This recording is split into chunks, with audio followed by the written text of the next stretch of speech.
ni ada dengan chat. Alah, alah, alah, alah. Dia ada gambar baby ni, lepas tu dia kata okey dia telefon dia chat. Jadi dia call lah.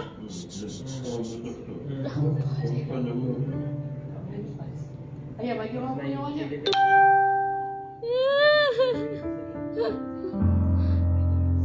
Ya Allah. Sakit tu perut aku.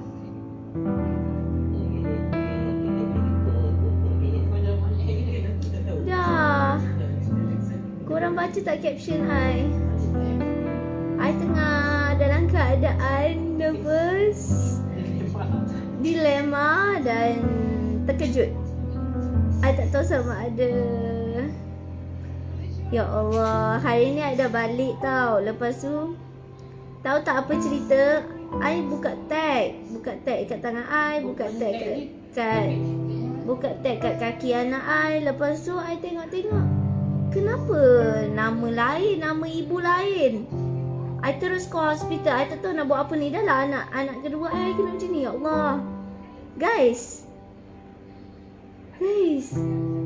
seriously. Ya sayang, tak nampak pun. I tutup muka. Ambil jap tu ya. dia tengah dengan hospital nanti.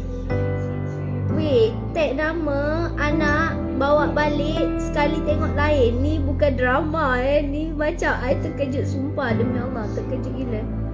I tak tahu nak cakap macam mana. Boleh possible ke tertukar tag ke memang tertukar anak? Weh sumpah, weh serious. Tak, I memang I tak tahu nak cakap macam mana. I'm speechless right now. I'm speechless and I tak tahu nak cakap apa. Ya Allah. Allahu Akbar. I tak tahulah. I tengah call hospital ni. Kalau I perlu datang hospital malam ni juga, I nak pergi juga. Sebab ada tak siapa-siapa lain? Masalahnya okay, masa lepas I beranak tu, tak daddy, lepas beranak kan you ada ambil gambar kan? Nurse ada ambil gambar kita orang lah dengan baby. Tak tahu hospital mana sis?